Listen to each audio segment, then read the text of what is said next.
अस्सलाम वालेकुम नाजरीन, आप देख रहे हैं प्रोग्राम क्लैश। मेरा नाम है आयशा यूसुफ। नाजरीन, कल एक दिल खराश वाक़या पेश आया शहर कराची में, जहां पर एक 28 साला नौजवान ने एक निजी मॉल की तीसरी मंजिल से कूद कर अपनी जान दे दी। वजह यह थी कि वो डिप्रेशन का शिकार था, अनएम्प्लॉयमेंट यानी बेरोज़गारी और उसके साथ साथ महंगाई की वजह से। इसी तरह का एक वाक़या चंद रोज़ पहले भी पेश आया था, जब एक सहाफ़ी ने अपनी जान ली थी।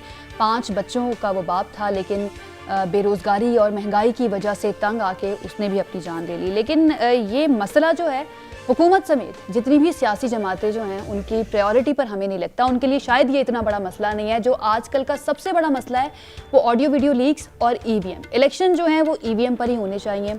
कल वज़ीर इत्तलात फवाद चौधरी साहब ने प्रेस कॉन्फ्रेंस में ये कहा था कि ईवीएम पर इलेक्शन होगा तो ही इलेक्शन कमीशन को फंड्स एलोकेट किए जाएंगे, वरना हम इलेक्शन कमीशन को फंड्स नहीं देंगे। यानी कि उन्होंने मशरूत कर दिया इंतखाबात को ईवीएम से कि जितने भी ज़िमनी इंतखाब हो, बल्दियाती इंतखाबात हो या फिर जो जनरल इलेक्शन होते हैं वो ईवीएम पर होंगे तो फंड्स मिलेंगे। इसकी वजह क्या है? महंगाई के ऊपर इतनी ज़्यादा बात क्यों नहीं की जा रही? इस वक्त जो मुल्क में हालात है, ये आम आवाम के लिए सेकेंडरी मामला है। इंतखाबात हो जाएं या ऑडियो वीडियो लीक्स हो जाए, उनके लिए जो सबसे बड़ा मसला है आज वो है महंगाई का। तो महंगाई के ऊपर क्या हो रहा है, इसके ऊपर हमने बात करनी है। और ईवीएम जो है, इसका मामला कहाँ जाके रुकेगा, इस पर बात करनी है। हमारे मेहमानों का मैं तारुफ करवा देती हूँ। हमारे पाकिस्तान मुस्लिम लीग नून के सेनेटर डॉक्टर अफनानुल्लाह साहब मौजूद होंगे। कादिर मंदुखेल साहब MNA है पाकिस्तान पीपल्स पार्टी के, ये हमें ज्वाइन करेंगे। हमारे साथ स्टूडियो में मौजूद होंगे पाकिस्तान तहरीक इंसाफ के MPA मोहम्मद नदीम कुरैशी साहब और साबिक secretary election commission Kanwar Dilshad साहब हमारे साथ मौजूद होंगे। इससे पहले कि मैं जो सियासी जमातों के रहनुमा हैं उनकी तरफ बढ़ूँ, कंवर दिलशाद साहब, आपसे मैं आगाज़ करना चाहूँगी प्रोग्राम का। हुकूमत की जानिब से, ठीक है, कंवर दिलशाद साहब अभी साथ मौजूद नहीं है, तो अफनानुल्लाह साहब आपसे हम कर लेते हैं आगाज़ कि हुकूमत ने कह दिया है कि अब जो होगा ठीक है। कंवर दिलशाद साहब आ गए हैं। कंवर दिलशाद साहब, ये बताइएगा कि हुकूमत की जानिब से कह दिया गया है कि हम इलेक्शन कमीशन को फंड्स नहीं देंगे अगर ईवीएम पर इलेक्शन नहीं करवाया जाता है। जितने भी आगे इंतखाबात हों वो ईवीएम पर होने चाहिए। आईनी तौर पर क्या हुकूमत ऐसा कर सकती है?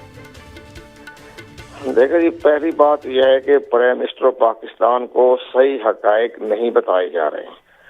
इलेक्शन कमीशन ऑफ पाकिस्तान ने चंद रोज पहले सेक्रेटरी पार्लियामेंट्री अफेयर्स को अपना रोड मैप पेश कर दिया था, जिसमें उन्होंने इलेक्ट्रॉनिक वोटिंग मशीन के इस्तेमाल के बारे में अपना लाए अमल बताया और ये भी बताया कि जनाब हमारी 3 कमेटी जो है आला सतह की, उस पर भी काम कर रही है।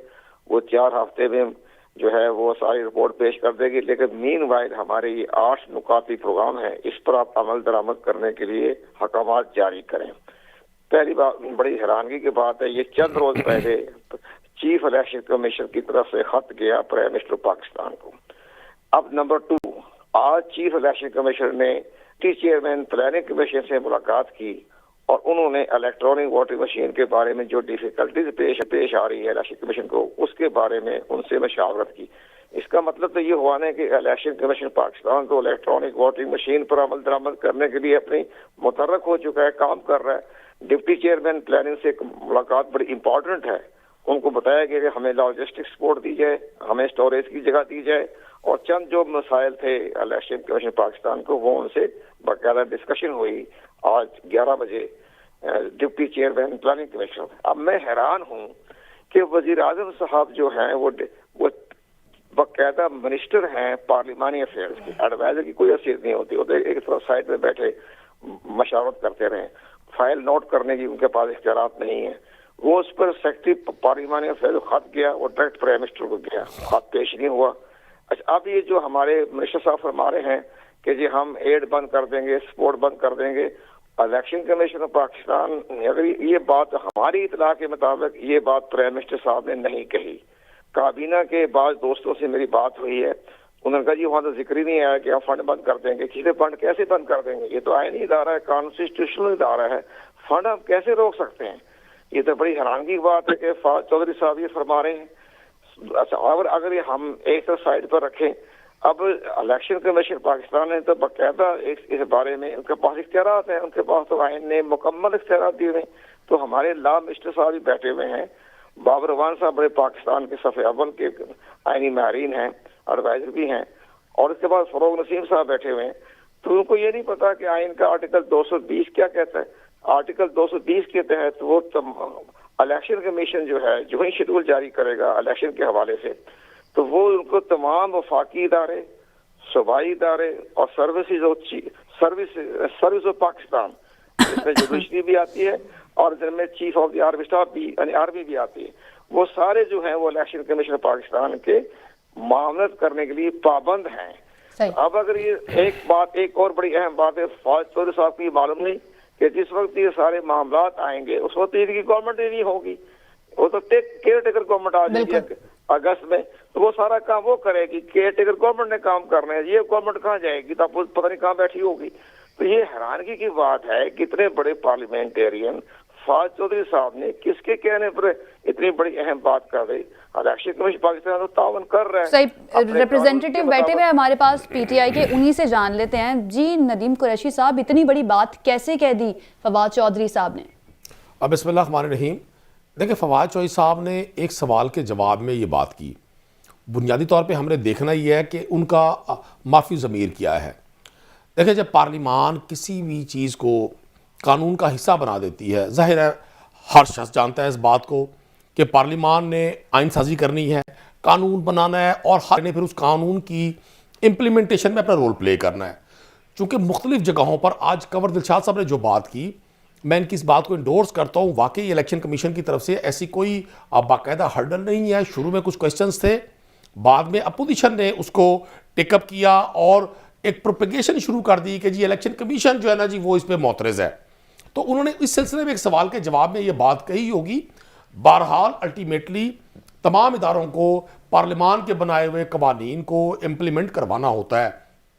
इसी सिलसिले में मैं समझता हूँ कि फवाद चौधरी साहब की बात को अगर हम पॉजिटिव लें तो ये कोई मजायके वाली बात नहीं है। उन्होंने इस ज़िम्मे में कहा कि जी इलेक्शन कमीशन ने तो ज़ाहिर इंतखाबात कंडक्ट करवाने हैं, पार्लियामान से कानून पास हो गया, AVM इलेक्ट्रॉनिक वोटिंग मशीन, जिम्मेदारी एग्जीक्यूशन सब कुछ इलेक्शन कमीशन के जिम्मे है। तो मैं नहीं समझता कि ये कोई इतना बड़ा कोई ऐसी कोई खुदा ना खास्ता कोई गैर आईनी बात है। नदीम साहब, आप भी कह रहे हैं और कंवर दिलशाद साहब ने भी कहा है कि इलेक्शन कमीशन ने तो इस पे काम शुरू कर दिया है और जाके वज़ीर आज़म से मुलाकात भी कर रहे हैं, तो फिर इस तरह की बात प्रेस कॉन्फ्रेंस में आकर कहना कि हम फंड्स ही नहीं देंगे अगर इलेक्शन कमीशन EVM से नहीं करवाता है, तो इसको पॉजिटिवली कैसे लिया जा सकता है? मैं आपको एक अर्ज करूं, अब तो EVM जो है वो आपके कानून का हिस्सा बन गया। अब तो इलेक्ट्रॉनिक वोटिंग मशीन से ही पाकिस्तान में इंतखाब होंगे और आप आने वाले दिनों में देखेंगे कि पंजाब में जो बल्दियाती इंतखाबात होने जा रहे हैं, गवर्नमेंट ऑफ पंजाब आज सरदार उस्मान बुज़दार साहब ने भी इस सिलसिले में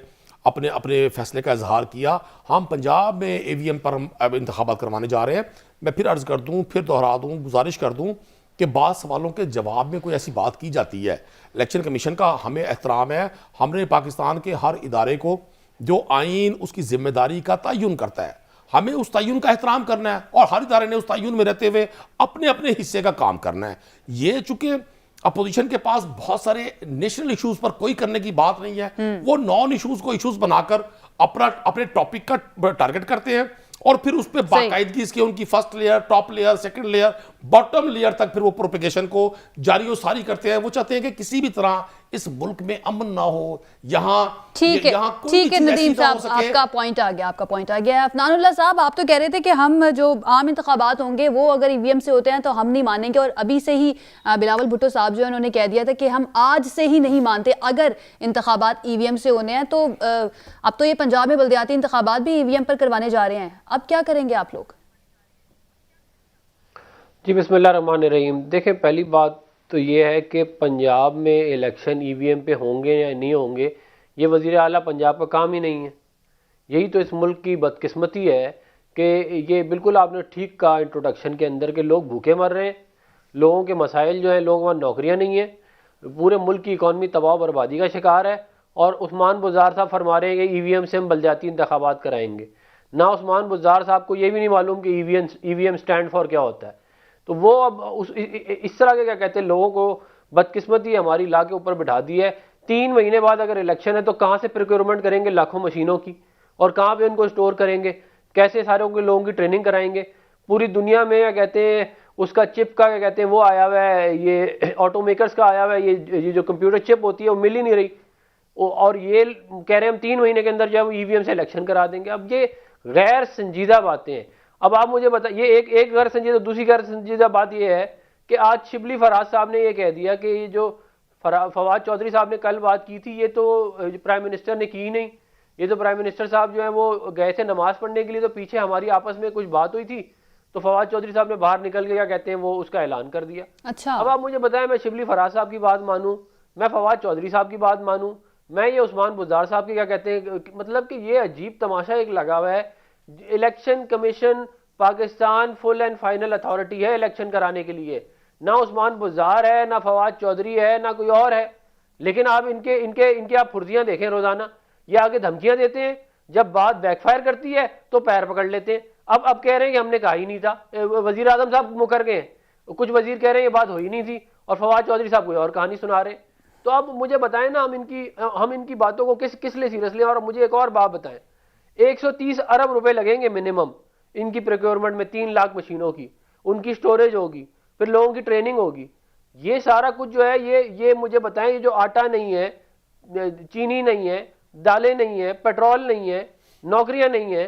आज जो एक बंदे ने खुदकुशी की है कराची के अंदर एक शॉपिंग सेंटर के अंदर, कल एक बंदे ने खुदकुशी की है, क्या कहते हैं, लोग अपने बच्चों को जहर दे रहे हैं, और इन लोगों के आप कारण बातें सुनेंगे ईवीएम के पीछे, ये आवाम को ईवीएम खिलाएंगे, क्या कहते हैं। बिल्कुल, लॉजिस्टिक मसाइल बहुत ज्यादा है, वसाइल ना होने के बराबर, और मसाइल जो है उनकी भरमार है। कबल दिलशाद साहब, सर अगर हुकूमत की जानिब से ये कह दिया जाता है, वैसे तो नदीम साहब कह रहे इलेक्शन कमीशन जो है, और आपने भी कहा है कि वो उसने काम शुरू कर दिया है, लेकिन क्योंकि फवाद चौधरी साहब ने ये बात की है तो इसके ऊपर डिस्कशन तो बनती है कि अगर जो है लॉजिस्टिक मसाइल की वजह से या दूसरे जो इम्प्लीमेंटेशन इश्यूज़ हैं ईवीएम के, उसकी वजह से इलेक्शन कमीशन ये कह देता है कि हम नहीं करवा सकते हैं इंतखाबात। बल्दियाती इंतखाबात की बात कर लेते हैं कि अब 2 से 3 महीने के बाद जिनका ऐलान किया गया है कि हम नहीं करवा सकते हैं, और हुकूमत मना कर देती है कि हमने फंड्स नहीं देने अगर ईवीएम पर नहीं होता, फिर इलेक्शन कमीशन के पास क्या ऑप्शन है? देखो, पहली बात यह है कि फंड ना देने की कोई बात नहीं हुई, ये हमारे दोस्त ने भी कह दिया, हालांकि वो अपोनेंट हैं, उन्होंने भी बड़ी अहम बात कह दी, और बड़े एक अहम मिनिस्टर के हवाले से जो बात कही है, जो हमारी जो इतलात मिल रही थी उसी हल्के से हमें ये खबर मिली थी कि प्राइम मिनिस्टर साहब को कोई इल्म नहीं, कोई बात नहीं, कोई ऐसा फंड रोकने के बारे में कोई बात प्राइम मिनिस्टर साहब ने नहीं कही। इसलिए ये तो फवाद चौधरी साहब ने अपने, ये अब यहाँ प्राइम मिनिस्टर साहब का फर्ज बनता है कि अपने मिनिस्टर को की जवाब तलबी करें कि जी मैंने बात नहीं की, तो वो इतनी बड़ी बात कह दी, पूरे पाकिस्तान में हंगामा हो गया, और इलेक्शन कमीशन पाकिस्तान ने भी कल अपना एक बड़ा सोच समझ के बाखबर जराए के हवाले से खबर निकलवा दी उन्होंने कि हमें ये गुडी गुडी का खेल नहीं है, और हमें इसके बारे में दबाव डालने की कोशिश ना करें, हमें हमारे कोई फंड नहीं रोक सकता। तो ये तो इलेक्शन कमीशन का बयान आना पड़ेगा। अगर फवाद चौधरी ऐसी बातें ना करते तो सारा मीडिया जो कल से लगा हुआ है, आज भी लगा हुआ है, बातें ना करता तो प्राइम मिनिस्टर साहब का भी एक इखलाकी फर्ज भी है, इखलाकी फर्ज नहीं है तो एक चीफ एग्जीक्यूटिव पाकिस्तान के, वो तो एक्शन ले सकते हैं कि भी तुमने ये बात कैसे कह दी।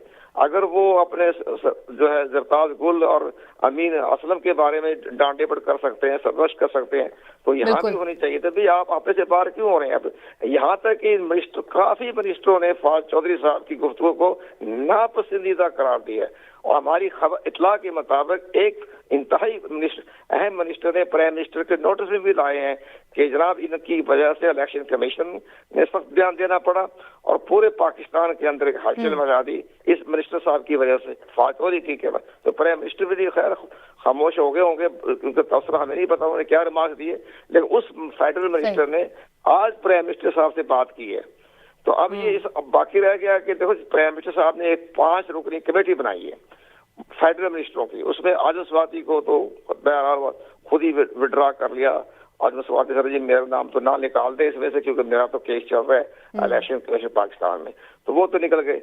बाकी 3 मिनिस्टर जो हैं वो कल मेरा ख्याल है, हमारी इतला के मुताबिक वो चीफ इलेक्शन कमीशन मुलाकात करके जो रोड मैप यानी कि कमेटी बन गई है इस पर काम करने के लिए। अच्छा कवर दिलशाद साहब, इन बातों से निकल के कि फवाद चौधरी साहब ने क्या कहा या इलेक्शन कमीशन कर रहा है काम या नहीं कर रहा, आप ये बताएं कि ऐसा आपको मुमकिन नजर आ रहा है? क्योंकि ऑपोजिशन भी कह रही है कि अब ये 2 से 3 महीने के बाद बल्दियाती इंतखाबात कह रहे हैं कि हमने ईवीएम पे करवाने हैं, क्या पॉसिबल है कि इतने कम वक्त में ईवीएम की प्रोक्योरमेंट भी करना, उसके लिए अमला जो है उसकी ट्रेनिंग भी करना, और जो लोग हैं, बहुत सारे लोगों को तो आज तक एटीएम मशीन इस्तेमाल करनी नहीं आती, उनको भी ये बताना, उसके लिए तो बाकायदा एक पूरी कैंपेन शुरू करनी पड़ेगी लोगों को सिखाने के लिए कि इस मशीन को इस्तेमाल किस तरह से करना है। नजर आ रहा है आपको ऐसा पॉसिबल कि हो जाएंगे ईवीएम से इलेक्शन?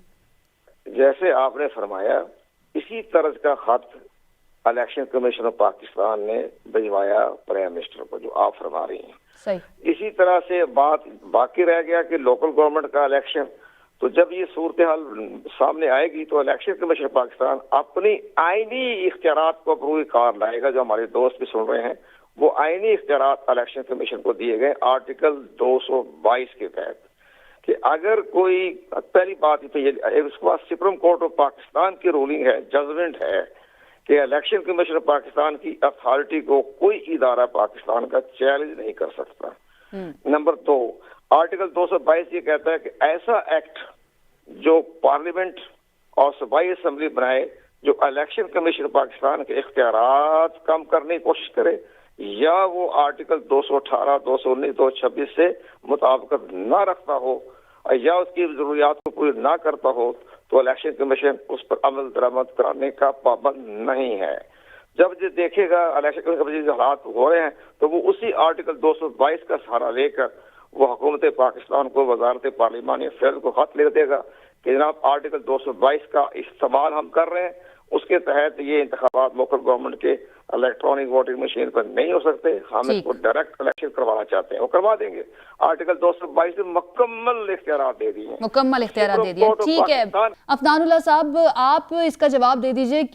वैसे तो लास्ट टाइम मैंने आपसे क्वेश्चन किया था तो आपने कहा था कि हम अदालत लेके जाएंगे, लेकिन इतनी उम्मीद नहीं है, तो क्या अब भी उम्मीदें हैं लेके जाने की, या फिर आपने बिल्कुल इस ऑप्शन को निकाल दिया है कि अदालत में चैलेंज नहीं करना है इस बिल को? देखिए, हमारी जो लीगल टीम है वो इसको देख रही है अभी, और इसके ऊपर जो लास्ट अपडेट थी वो यही थी कि वो it is under still consideration है कि इसको लेके जाना चाहिए कि नहीं लेके जाना चाहिए। लेकिन मैं इससे अहम बात ये है कि जो कानून बन भी गया है उसके अंदर ये लिखा हुआ है कि इलेक्शन कमीशन ईवीएम का इस्तेमाल करेगी जनरल इलेक्शन के लिए। उसमें ये नहीं लिखा हुआ कि 2023 के इलेक्शन में ईवीएम सारे के सारे इस्तेमाल होंगे या 2028 में। ये ईवीएम का कितना इस्तेमाल होगा जनरल इलेक्शन के अंदर, ये तो इलेक्शन कमीशन का काम है कि उनकी कितनी कैपेसिटी है, कितना वो समझते हैं कि कितने इस्तेमाल के ऊपर सेफ रहेगा। और सबसे बड़ी जिम्मेदारी इलेक्शन कमीशन की फ्री एंड फेयर इलेक्शन है। ये नंबर 1 रिस्पॉन्सिबिलिटी है इलेक्शन कमीशन की। उसके बाद नंबर 2, 3 सारी चीज़ें आती हैं। ये कानून है, ये कोई आईनी तरमीम नहीं है। ये बाकी जो चीज़ें ये आइन में लिखी हुई हैं, या कहते हैं इसको आप तब्दील भी नहीं कर सकते। ये 2/3 मेजॉरिटी के बगैर आप इसको तब्दील भी नहीं कर सकते। तो ये जो है, ये सारा का सारा जो मसला है, ये देखें मैं उस पार्लिमानी कमेटी का हिस्सा था जिसके अंदर सेनेट की स्टैंडिंग कमेटी, जिसके अंदर ये सारे बिल को हमने शिक बाय शिक डिस्कस किया था, एक एक चीज़ को। इसके टोटल 49 नुकात थे, उसमें से हमने 23 नुकात के ऊपर हुकूमत को कहा था कि हम आपको सपोर्ट करने के लिए तैयार हैं। और हमने इवन हुकूमत को इस हद तक कहा था कि जो अगर आप कहते हैं ईवीएम लेके आना, तो इस तरह करते हैं, बातदरीज ले आते हैं। हम इस तरह करेंगे कि इस दफ़ा पहली दफ़ा आइडेंटिफिकेशन वाला पार्ट ऑटोमेट कर लेते हैं, अगली दफ़ा हम जो है वो मशीनें ले आएंगे, उससे अगली दफ़ा हम आई वोटिंग ले आएंगे, और मतलब थोड़ा थोड़ा करके ना ऐसा ऐसा, यानी कि पहले 5% हल्कों में करा लेंगे इलेक्शन, देखेंगे रिजल्ट कैसा आता है, शहरों में पहले करा लेंगे। कोई इत्तेफाक हुआ था इन बातों के ऊपर जो आप बता रहे हैं? नहीं, देखिए उसके ऊपर तो जो है गवर्नमेंट इनिशियली तो क्लूलेस थी, इनको तो ये भी नहीं पता था कि उसके अंदर लिखा हुआ क्या है बिल के अंदर। अब मिसाल के तौर पर इसमें ये लिखा हुआ था कि नादरा वोटर लिस्टें बनाएगा। अब नादरा वोटर लिस्टें ये आइन के खिलाफ है, ये वाली बात। नादरा वोटर लिस्ट बना ही नहीं सकता, वोटर लिस्ट सिर्फ इलेक्शन कमीशन बना सकता है। हाँ, इलेक्शन कमीशन नादरा से उसकी सर्विसेज इस्तेमाल करने के लिए उनको कह सकता है, वो उसका हक है इलेक्शन कमीशन का। इसी तरह हमने कॉन्सेंसस डेवलप करने की हद्दुल इम्कान कोशिश की।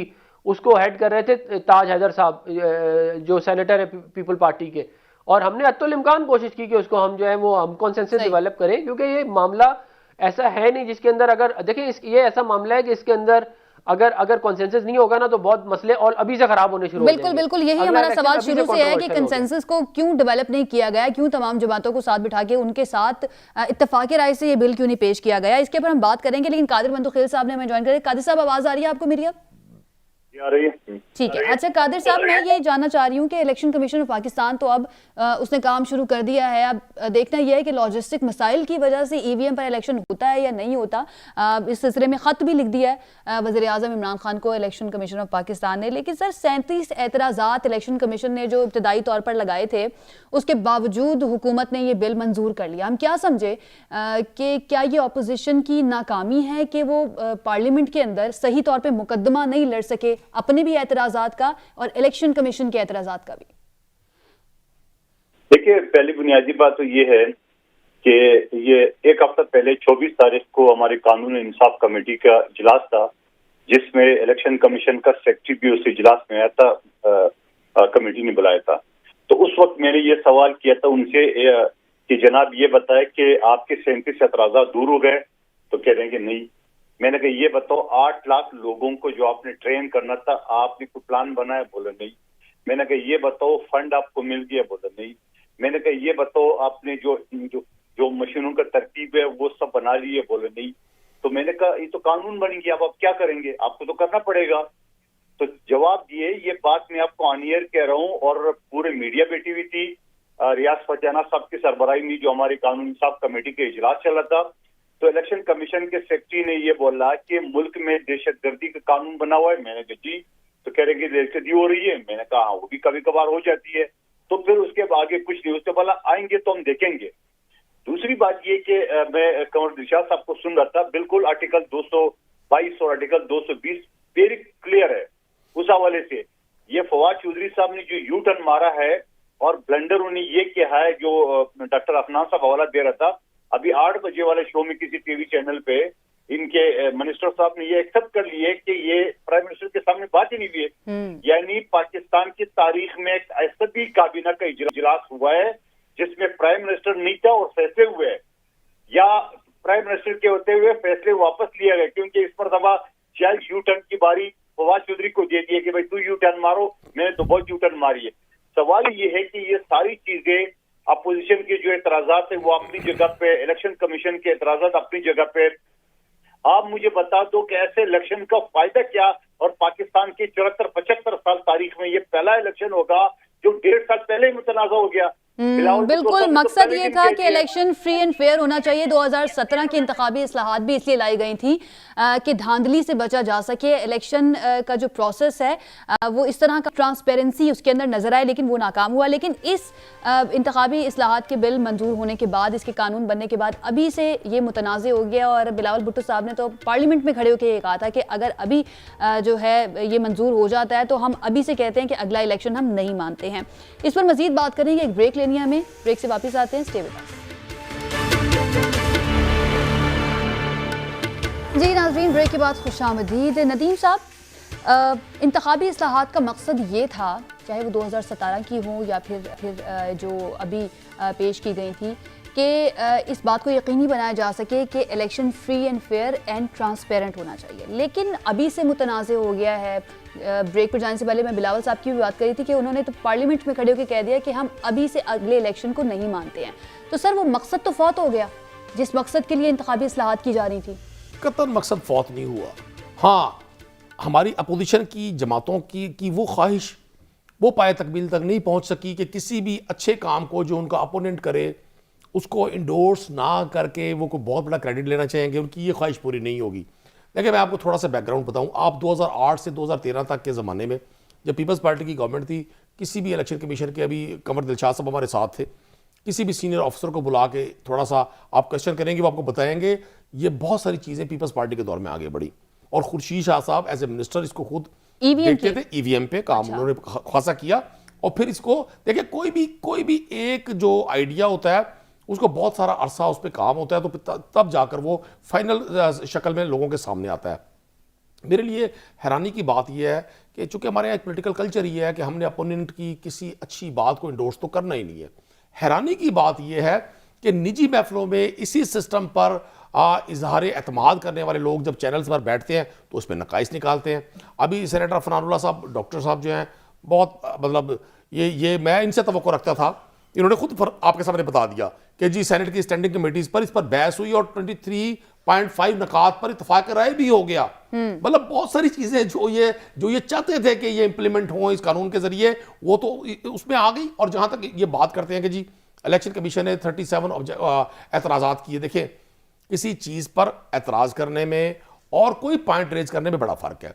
अगर आप किसी चीज़ को बेहतर करने के लिए, उसकी ट्रांसपेरेंसी को बेहतर करने के लिए, उसकी एफिकेसी को बेहतर करने के लिए, उससे बेहतर नताइज लेने के लिए अगर आप अपनी को राय देते हैं, तो उस राय के लिए तो नेशनल असेंबली में इस पर डेमोन्स्ट्रेशन दी गई थी। डेमोन्स्ट्रेशन का मतलब क्या होता है कि सब लोग आए, उसको प्रैक्टिकल वर्किंग में देखें। और पूरी हमारी अपोजिशन की जमातों ने उसका बाइकआउट किया। प्राइम मिनिस्टर ऑफ पाकिस्तान ने स्पीकर नेशनल असेंबली को ये जिम्मेदारी दी और उन्होंने रिक्वेस्ट की फ्लोर ऑफ द हाउस सारी अपोजिशन जमातों से अपनी राय दें। जो ज्वाइंट सेशन था पार्लियामान का, वो मुलतवी हुआ कि चलें शायद ये हमारे दोस्त बैठेंगे, कोई ब्लैक एंड व्हाइट में बात करेंगे। वो जो मुलतवी होने का तासुर था ना नदीम साहब, वो ये भी दिया जा रहा था कि शायद इत्तेहादी जो थे वो नहीं मान रहे थे, इसलिए मुलतवी हुआ है। देखिए इत्तेहादियों के हवाले से तो जो भी बात थी वो हमारी विद द पार्टी मामला था। और उसको भी मैं असल में यही तो अर्ज करना चाह रहा हूँ कि हमारे अपोजिशन के दोस्तों ने देखा कि जी अगर इत्तेहादी जमातों की तरफ से कोई ऐसी बात आई है जिसको ठीक किया जा सकता है, तो इनके ज़हन में था कि शायद अब हम इसको कैश करवाएंगे। और इन्होंने बड़े उस दौरान उनसे रब्ते करने की कोशिश भी की, और वो पूरा वीक आप प्रोग्राम भी देखें, आप प्रिंट मीडिया भी देखें, इनके ज़हन में यही था कि जी, और इन्होंने तासुर भी यही दिया कि जी इत्तेहादी नाराज़ हो गए, अब गवर्नमेंट गई, अब गवर्नमेंट गई। चूंकि इनके पास एजेंडा नहीं है किसी भी हवाले से। अभी इमरान साहब ने कहा कि जी कहां से मैकेनिज्म लाएंगे, कहां से इतने, भाई अभी रिसेंट पास्ट में आपके इसी हेल्थ सिस्टम ने कोविड जैसी इतनी बड़ी वबा का फेस किया, और लोग कहते थे जी पाकिस्तान कैसे फेस करेगा। मैं एग्जांपल इसलिए दे रहा हूं कि वो भी एक बड़े लेवल पर, नेशनल लेवल पर, बल्कि इंटरनेशनली एक बहुत बड़ा फ्लैश आया था। पाकिस्तानी गवर्नमेंट ने, पाकिस्तान के स्ट्रक्चर ने, हेल्थ स्ट्रक्चर ने, पाकिस्तान के मीडिया ने, सिविल सोसाइटी ने, सबने मिलकर काम किया। ठीक। और मैं ईवीएम के हवाले से आपको अर्ज कर दूं, ईवीएम पहले भी कई जगहों पर इलेक्शन कमीशन इसको एज ए एक्सपेरिमेंटल बेसिस पर इसको कई जगह आजमा चुका है।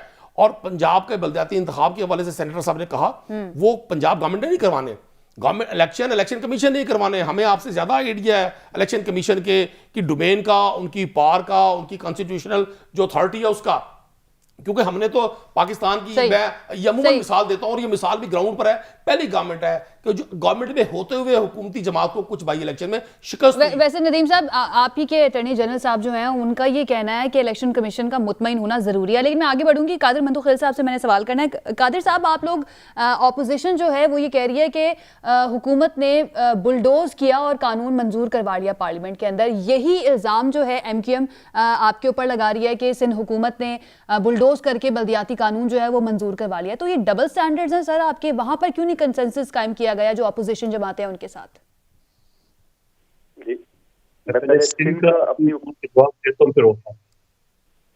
सिंध हुकूमत का जो बल्दियाती बिल है, ये वही बिल है आयशा जो 4 साल नियामतुल्लाह खान साहब मेयर रहे जमात इस्लामी के, और 4 साल MQM के मुस्तफा कमाल जो इस वक्त PSP के सरबराह है और मेरे मुकाबले में वो कैंडिडेट थे। ये 4 साल तक उसी निज़ाम के तहत ये चला रहे थे। बल्कि उस निज़ाम में हमने थोड़ी बेहतरी ये कर दी है, जब MQM और PTI के लोग कहते थे कि मेयर के पास वाटर बोर्ड का महकमा होना चाहिए और सॉलिड वेस्ट का होना चाहिए, वो भी इस बिल का हिस्सा बना दिया है। तो ऐसा तो नहीं हो सकता है। और फिर उस बिल के लिए उनके तजावीज़ भी हमारे पास आया है, रिटर्न पे मौजूद है, उनके साथ डिस्कशन भी है। और फिर क्या बात है, जब बिल असेंबली में आता है तो बगैर पढ़े हुए और वो बाइकाट कर लेते। चलो, मैं सारी बातें मान के दोबारा आपके प्लेटफॉर्म से मैं दावत देता हूँ, MQM के, PTI के, जितने भी अपोजिशन के वहां के हैं, उन सबको दावत देता हूँ, आइए हमारे साथ बैठे। आपको किस शिक पे एतराज है, हम उसको दूर करने के लिए तैयार है, नंबर 1 बात।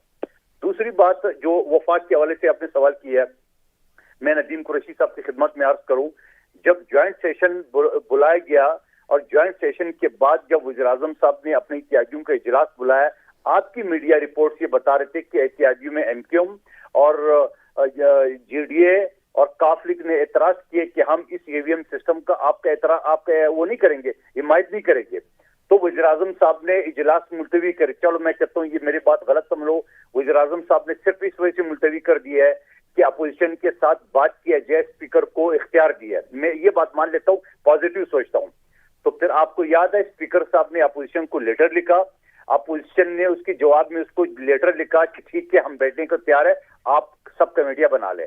और फिर अचानक रात की 10-11 बजे जो है ना मैसेज आता है कि सुबह 12 बजे जो है ना ज्वाइंट सेशन है। और फिर इसी वजह से हमने बिलावल भुट्टो साहब ने, शहबाज शरीफ साहब ने असेंबली में अपने स्पीच में स्पीकर को यह कहा कि कम से कम आप अपना कुर्सी का लाश तो रखे, आपको एक इख्तियार दिया गया है कि आप हमसे बात करें, आपने हमसे बात की है, हमने हामी भर ली है, और फिर ये अचानक से इजलास आ गया तो कम से कम इजलास को मुलतवी कर रहे। तो ये थोड़ा सा रिकॉर्ड दुरुस्त करे नदीम कुरैशी साहब। ये सारी बातें मीडिया के सामने, आवाम के सामने आ रही है कि हम तो बैठ रहते, हमने बात किए और अचानक ज्वाइंट सेशन, क्योंकि फिर उसी ज्वाइंट सेशन में जब हमें ये खदशा हुआ कि भाई ये मान कैसे गए, तो उनकी अपनी पीटीआई के एक एमएनए जो कराची से आमिर लियाकत साहब ने कहा कि मैं आया नहीं हूं, मुझे लाया गया है, ये तो सारे मीडिया ने दिखा है। और फिर उसके बाद काफ लीग भी सीधी हो गई एक टेलीफोन कॉल से, एनकेम भी सीधी हो गई, जीडीए भी सीधी हो गई, ये तो पूरी दुनिया ने देख लिया तमाशा। तो आप ये कर दे, जो आप अगर जमहूरियत से यकीन करते हो, ये सारी चीजें, और आज भी मैं आप कहता हूँ हम तो इस चीज को मानते नहीं है, ये पंजाब का बल्दियाती इलेक्शन इस ईवीएम सिस्टम के साथ करा रहा है, इनका पोल यही खुल जाएगा, ये आगे जाके जनरल इलेक्शन तक बात ही नहीं जाएगी, सब के सब आवाम के सामने बात आ जाएगी कि एक बटन से जैसा 2018 में आरटीएस सिस्टम के जरिए उन्हें इलेक्शन चुराया, अब 2023 का इलेक्शन ये ईवीएम सिस्टम के जरिए। तो कादिर साहब आप लोग मुतबादिल भी तो नहीं बताते ना, जो पहले वाला सिस्टम है। मुझे एक सवाल करने दीजिएगा, मंदोखेल साहब दो चीजें मैं अर्ज करना चाह रहा हूँ। एक तो मुझे ये बताइएगा, उसी आरटीएस सिस्टम के तहत आप आज रुकने असेंबली है, उसी आरटीएस सिस्टम के तहत आपकी सिंध में असेंबली में सिंध में गवर्नमेंट है, मैं मतलब हैरान होता हूँ जहां नताइज आपकी मर्जी के आते हैं आप उनको तो कहते हैं ठीक है, और जहां जिन जगहों पर आपको शिकस्त होती है वहां फौरन सिस्टम पर इल्जाम लगा देते हैं। आप पता नहीं कौन सी टेलीफोन कॉल्स का जिक्र करते हैं। दूसरा ये फरमाइएगा, खुर्शीद साहब से पूछिएगा कि उन्होंने इसी ईवीएम मशीन पर कितना काम किया। आज जो बिलावल साहब कह रहे हैं कि जी मैं आने वाले इंतखाब को आज ही नहीं मानता, मतलब आपको अंदाजा तो है कि पब्लिक को पता चल गया कि 13 साल में सिंध में आपने क्या काम किया। आपको सिंध की परफॉर्मेंस पूरे पाकिस्तान में अब फेस करनी पड़ेगी। सिंध की आवाज पूरे पाकिस्तान में, लोगों को पता है कि सिंध में 13 साल में आपने क्या डिलीवर किया, और 2008 से 13 तक जो पाकिस्तान अंधेरों में डूबा हुआ था, यहाँ जो दुनिया जहां के स्कैंडल्स, हज स्कैंडल्स, F-18 स्कैंडल्स, वो सब स्कैंडल थे, वो सारी कौम को पता है। जवाब तो दे ना, जी जवाब दें, उसके बाद हमें ब्रेक की तरफ भी बढ़ना है नदीम साहब। पहले जवाब तो ये कि 13 साल में हमने सिंध में पाकिस्तान की क्या एशिया की जदीद तरीन हॉस्पिटल बनाए, जिसे बेनजीर ट्रॉमा सेंटर, जिसमें कार्डियोवैस्कुलर, हर जिले में स्टेन बाइट गाड़ियां और बहुत सारी चीजें लातादाद हमने बनाई। सारी कौम को बीमार करके आपने हॉस्पिटल बना दिए हैं, बस पूरी कौम सिर्फ इलाज करवाए, और बस पूरी कौम खाने की जगह वो हॉस्पिटल खाएगी। अरे सुन तो ले यार, छोड़े नदीम कुरैशी साहब, आपने सवाल किया, जवाब तो दे देना मुझे। आप ये बताओ कि आपने लंगर खाने में ये भीख पूरा पाकिस्तान पे लगाया, अगर आपने गिरबान में देख ले, आपने 8 साल में पुख्तनख्वा में क्या हाल कर दी है वो भी दुनिया के सामने। और फिर आप आरटीएस सिस्टम के जरिए जो बात करें, हमने तो कश्मीर का इलेक्शन भी मान लिया है, जो इतनी धांधली के बाद, सब कुछ गुंडागर्दी के बाद, आपके वजीर कश्मीर कमूर को इलेक्शन कमीशन की वायलेशन के बावजूद, वज़ीर-ए-आज़म साहब ने स्टेज के बिठाने के बावजूद, पैसों को बंदरबाट के बावजूद, हमने वहां पे हमने सबसे बड़ी सेकंड पोजीशन हमने हासिल की है।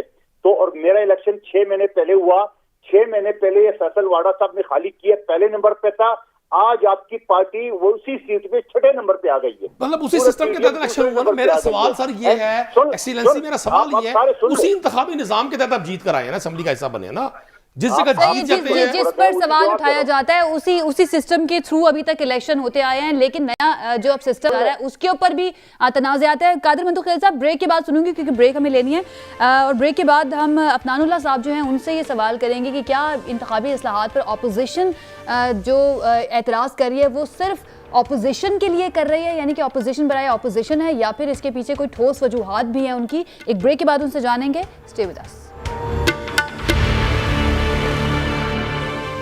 ब्रेक के बाद खुशामदीद। अफनानुल्लाह साहब से मैं सवाल करना चाहूँगी। अफनानुल्लाह साहब, ये जो ईवीएम अब लाई जा रही है, हुकूमत ये कहती है कि हम लेकर आ रहे हैं शफाफ इंतखाबात के लिए, फ्री एंड फेयर हों, इसमें कोई धांधली का जो इल्ज़ाम लगता है वो ना लगे, लेकिन जब हम देखते हैं कि मुस्लिम लीग नून की जानिब से, ख़ास तौर पे मैं मुस्लिम लीग नून की बात कर रही हूँ, बाकी जमातों से के जो नुमाइंदे हैं उनसे उनका सवाल करूँगी, जब मुस्लिम लीग नून इस सिलसिले में कोई एतराज़ात करती है या इसको अपोज़ करती है तो उनके ऊपर जो है ये तासुर लगाया जाता है कि मुस्लिम लीग नून चाहती नहीं है कि फ्री एंड फेयर इलेक्शन हो। इसी सिलसिले में NA 133 की जो ज़िमनी इंतखाब होने जा रहा है उसकी एक मुबैना वीडियो जो है वो भी काफ़ी वायरल हुई है, आपने देखी होगी वो वीडियो। उसमें जिस तरह से अभी पता नहीं है कि वो असली है या नहीं है, मतलब मुस्लिम लीग नून की है या किसी और जमात ने इलेक्शन को मुतनाज़ करने के लिए किया है, तो इस तासुर को मज़ीद तक़वियत नहीं मिलती इस तरह की वीडियोज़ देखने के बाद कि शायद वाकई में मुस्लिम लीग नून नहीं चाहती कि जो पुराना तरीक़ाकार चल रहा है उसी के थ्रू होते रहे इलेक्शन, क्योंकि उसमें मार्जिन भी होता है कि किसी तरीके से असरअंदाज हुआ जाए, पैसे चला दिए जाएँ, प्री पोल रिगिंग हो जाए। देखें, जो ये वाला अभी भी जो बिल आया है, इससे कोई ना प्री पोल रिगिंग रुकेगी, ना ये जो पैसों वाला मामला है ये रुकेगा। बिल्कुल, ये बात तो सही है। आपने और बातें की हैं वो रुकेंगी। ये जो हमने इलेक्शन इस्लाहात 2017 लेके आए थे, पाकिस्तान इलेक्शन एक्ट 2017, उसके अंदर हमने कॉन्सेंसस डेवलप किया था तमाम पॉलिटिकल पार्टी समेत PTI के, और उसके बाद जब तमाम लोग एग्री कर गए थे तो फिर हमने वो हालांकि हम 2/3 मेजॉरिटी थी हमारे पास, हम आइन में भी तरमीम कर सकते थे, हम कानून भी बना सकते थे, आइन में तरमीम भी कर सकते थे, लेकिन हमें मालूम था कि अगर कोई भी चीज़ वन साइडेड हुई तो वो कॉन्सेंसस नहीं डेवलप हुआ, वो इम्प्लीमेंट ही नहीं हो पाएगी, या इम्प्लीमेंट होगी तो कंट्रोवर्सी होगी और बड़ा मसाइल पैदा हो जाएंगे जो अभी हो रहे हैं। तो ये बात गलत है कि हम कोई नहीं करना चाहते थे। और ये जो EVM वाला मामला है, ये बात पहले डिस्कस हुई है, इसके पायलट प्रोजेक्ट हुए हैं, पायलट प्रोजेक्ट के रिजल्ट आए हैं, जो कि पायलट प्रोजेक्ट की एक पूरी बुक है जो कि आप पढ़ सकते हैं। उसके ऊपर मजीद बहस होने के लिए ECP ने कहा था कि आप इस पर बहस करें नेशनल असेंबली में और बताएं कि क्या करना है, क्योंकि इसकी जो इसके साथ बहुत सारे मसाइल भी हैं। ये खाली ये नहीं है कि आप ये लगा देंगे तो ये आपका सारा मसाइल हल कर देगा, ये इसके साथ और बहुत सारे मसाइल भी पैदा हो सकते हैं। फिर मेरे भाई नदीम साहब ने ये कहा कि हम जो है वो ऑपोजिशन बराए ऑपोजिशन करते हैं। देखिए, अभी रिसेंटली एक बिल आया स्पेशल टेक्नोलॉजी जोन का, हुकूमत लेके आई। आप यकीन करें कि क्योंकि मेरा एरिया इंफॉर्मेशन टेक्नोलॉजी का ही है, मैंने वो बिल पूरा रिव्यू किया और फिर PMLN ने उसको पूरी तरह सपोर्ट किया। ना सिर्फ उसको सपोर्ट किया, हमने पीपल पार्टी को भी ऑन बोर्ड किया और कॉन्सेंसस से उसको जो है वो स्टैंडिंग कमेटी में अप्रूव करवाया और बाद में सेनेट में भी उसको सपोर्ट की। तो कोई ये बात करना कि हम अपोजिशन बनाए अपोजिशन में हर चीज़ की इनके खिलाफ जाते हैं, ये बात गलत है। हम तो देखते हैं कि बिल में क्या है उसका कंटेंट और उसके हिसाब से फिर हम चलते हैं। और यही बात जो सेनेट की स्टैंडिंग कमेटी थी पार्लियामानी अफेयर्स की, उसमें हमने इनको बहुत दफ़ा समझाई कि देखें आप ये जो इस तरह ना करें, हम आपके साथ जो है वो हम आउट ऑफ द वे जाने के लिए भी तैयार हैं, लेकिन मामला बातदरीज होगा, आराम से होगा। ये एकदम से 2.5-3 लाख मशीनें लाके उसको इम्प्लीमेंट इलेक्शन वाले दिन सारा कुछ फेल हो जाए, एक सिंगल डे है। यानी आप ये कह रहे हैं कि इतनी अर्जेंसी किस बात की थी गवर्नमेंट को, इसको बतदरीज भी किया जा सकता था। अगला सवाल भी मेरा आपसे ही है अफनानुल्लाह साहब, क्योंकि आपको वक्त कम दिया है मैंने। शेख रशीद साहब का शुरू में हमने एक शॉर्ट चलाया, उसमें वो कह रहे हैं ओवरसीज पाकिस्तानियों के बारे में, और वो बहुत ज़्यादा कॉन्फिडेंट नजर आ रहे हैं। वो कहते हैं कि पंजाब के 40 और पूरे मुल्क से 80 हल्कों का नतीजा ओवरसीज पाकिस्तानियों के वोट से होगा और अगले इलेक्शन में भी जो अपोजिशन है उनको शिकस्त होगी।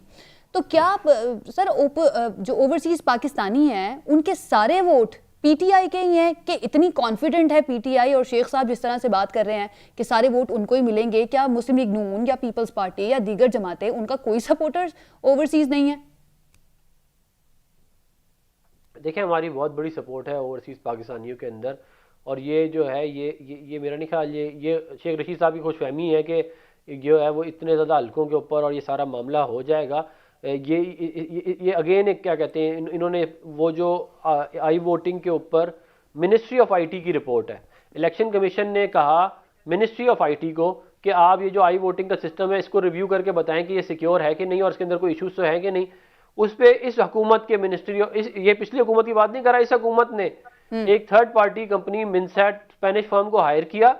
उस स्पेनिश फर्म ने पूरा रिव्यू किया और उसने कहा ये सिक्योर भी नहीं है, ये हैक भी हो सकता है, इससे इलेक्शन रिजल्ट चोरी भी हो सकता है, आप ये वाला सिस्टम यूज ना करें, आप नया सिस्टम डेवलप करें जिसको कम से कम 3 साल लगेंगे डेवलप करने के लिए। ये मैं नहीं कह रहा, ये मिनिस्ट्री ऑफ IT इस हुकूमत की कह रही है। आप अगर कहेंगे तो मैं वो रिपोर्ट भी आपको भेज दूंगा। फिर बात ये है, मुझे आप एक बात बताएं, अगर एक इंसान एक पाकिस्तानी पिशावर का रहने वाला है और वो कराची जाता है नौकरी करने के लिए, इलेक्शन वाले दिन या तो वो वापस आएगा पिशावर वोट डालने के लिए, या वो अपना वोट मूव करेगा कराची और फिर कराची में वोट डालेगा। तो जो सहूलत आपने पाकिस्तान के अवाम को नहीं दी ऑनलाइन जाके वोट डालने वाली, वो आप बाहर के लोगों को कैसे दे सकते हैं? खास तौर से उस वक्त जब हमें मालूम है कि ये सिस्टम जो है सिक्योर नहीं है, इसको हैक किया जा सकता है, इसको मैनिपुलेट किया जा सकता है। तो ये जो है, ये देखिए ना, बाहर से आना इतना आसान नहीं होता ना, ओवरसीज जो होते हैं उनका आना इतना आसान नहीं होता, इसलिए हुकूमत ये कहती है कि हमने उनको ये हक दिया है। मुझे आगे बढ़ने दें अफनानुल्लाह साहब। कादिर बंदू खेल साहब, मैं एक बात ऐड कर दूं जी, जल्दी से करिएगा एक बात ऐड कर दूं, जी। मैं आधा सेकंड लूंगा, आधा मिनट लूंगा। मैं ये कह रहा हूं कि इसके अंदर हमने ये प्रपोज किया था कि 5 सीटें आप बाहर रख दें ओवरसीज पाकिस्तानियों की नेशनल असेंबली में, और 1 या 2 सेनेट में रख दें, और आप जो है उनकी इलेक्शन कराने का एक प्रोसेस इवॉल्व कर लें उधर के हिसाब से, बाहर के हिसाब से। ये हमारा प्रपोजल था, जिसके ऊपर हुकूमत ने अभी तक जवाब नहीं दिया। ठीक है। अच्छा कादिर बंदू खेल साहब, अगर हुकूमत जो है वो बल्दियाती इंतखाबात ईवीएम पर कराने पर राजी हो जाती है और एक अच्छे तरीके से बेहतर अंदाज में करवा भी लेती है, तो फिर भी ऑपोजिशन को एतराज होगा ईवीएम पर? देखिए, हमारा तो एतराज पहले दिन से है, और अभी आपने शेख रशीद साहब से जो बात की 40 सीटों के, यही तो हमें खदशा है कि इन्होंने पहले से धांधली का प्लान 1.5 साल पहले बना दिया है। यही तो उसने आज शेख रशीद साहब ने तो खुल के बता दिया आपको कि जो उनके जहन में बातें हैं और जो हमारे खदशात है वो खुल के बता दिया है। और फिर अगली बात जो ये कर रहे हैं कि हमने जो ओवरसीज की बात कर रहे थे, बिलावल भुट्टो साहब ने कल भी अपनी स्पीच में ये कहा कि आप ओवरसीज को सेपरेट दे दे। अब एक वोट न्यूयॉर्क में वोट डलेगा तो वो जाके बन्नू का या मर्दान का या जोक का तकदीर बदल जाएगा, तो ये न करे आप, ये बिल्कुल धांधली का रास्ता बना रहे हो आप ओवरसीज। और सबसे पहले शहीद जुल्फकार अली भुट्टो ने पासपोर्ट दिया है, शनाख्ती कार्ड दिया है, उस वक्त 20 लाख रोजगार दुनिया भर से मुज़ाकरात करके दिए है। अच्छा कादिर साहब, ये बात जब बिलावल साहब ने की थी, पार्लियामेंट में खड़े होकर भी की थी कि ऐसा नहीं हो सकता कि कोई पेरिस में वोट डाले तो मुल्तान का नतीजा बदल दे। तो पेरिस में जो बैठा हुआ बंदा है, जब वो पैसे भेजता है तो मुल्तान या जिस भी शहर में रहता है वहां पर फायदा होता है, तो फिर उनके वोट आने से क्या मसला है सर? नोट से अगर तब्दीली आ सकती है तो वोट से क्यों नहीं आ सकती? आयशा, आप वही डायलॉग मार रही हो जो पीटीआई वाले करे। भाई बात ये था, नहीं सर, ये डायलॉग नहीं है, मैं तो ये जानना चाह रही हूँ। नहीं, वही मैं देखे, पासपोर्ट सबसे पहले ओवरसीज को भेजने वाले शहीद जुल्फकार अली भुट्टो है। हम तो सबसे पहले ही मायती है पाकिस्तान की तारीख में पहला शहीद जुल्फकार अली भुट्टो था, लेकिन शहीद जुल्फकार अली ने एक मुतफ़क़ा आइन दिया है। आसिफ अली जरदारी साहब ने 18वीं तरमीम मुतफ़क़ा दी है, तो ये मुतफ़क़ा कानून क्यों नहीं बना सकते हैं? इनको क्या तकलीफ है? बिल्कुल, ये सवाल तो बनता है हुकूमत से कि एक मुतफ़क़ा कानून जो है वो क्यों नहीं बना सके। नदीम साहब बैठने को तैयार है। जी, नदीम साहब वो तो अभी भी तैयार है बैठने के लिए, तो क्यों नहीं? असल में एक तो मंदो खेल साहब ने ना आपकी बात सही तरह सुनी नहीं। उन्होंने आपके जिस फिक्रे को डायलॉग कहा है वो पूरी पाकिस्तान में जुबान ज़द-ए-आम जो बात वो ये है कि आप वोट पेरिस में डालें, वो मुल्तान में कैसे नतीजा देगा? ये उसी तरह से देगा जैसे आप पैसे पाकिस्तान में कमाते हैं और जदादे बैरून मुल्क बनाते हैं। सोशल मीडिया पे ये फिक्रा जुबान ज़द-ए-आम है। मैं आपको कर्ज कर दूं, हम डिजिटल दौर पे जिंदा हैं। बहुत जिस चीज को ये बहुत बड़ी रॉकेट साइंस बना के हमारी अपोजिशन पेश कर रही है, लोग हंसते हैं इस बात पर। आप किसी, मैं आम फाम लफ्जों में कहता हूं, इज इट पॉसिबल कि हम जो कैलकुलेट करने वाला कैलकुलेटर है उसके नतीजे को तब्दील कर सके?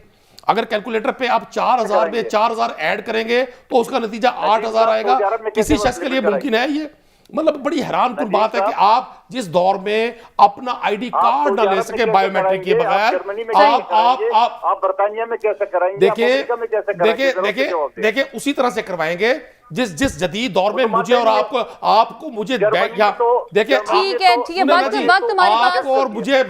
हमारे पास खत्म हो गया। हमारे मेहमानों का मैं शुक्रिया अदा करूंगी बहुत ज्वाइन करने के लिए, आज इस इशू पर बात करने के लिए। आपने तमाम जो हमारे मेहमान थे उनकी बात सुनी। कंसेंसस हुकूमत की जानिब से डेवलप नहीं किया गया, हालांकि हुकूमत कहती रही है कि हम बार बार कहते रहे हैं इन लोगों को, इनको हमने डेमोन्स्ट्रेशन भी दिया कि किस तरह से ईवीएम काम करेगी, लेकिन ऑपोजिशन ये कहती है कि हुकूमत ने ऐसा माहौल ही नहीं बनाया कि उनके साथ इत्तफाक राय हो सके और उसके मुताबिक एक कानून जो है वो बन सके। वक्त खत्म हो गया है, कल एक मरतबा फिर से हाजिर होंगे। अपना ख्याल रखिए, हमें इजाजत दीजिए, अल्लाह हाफिज।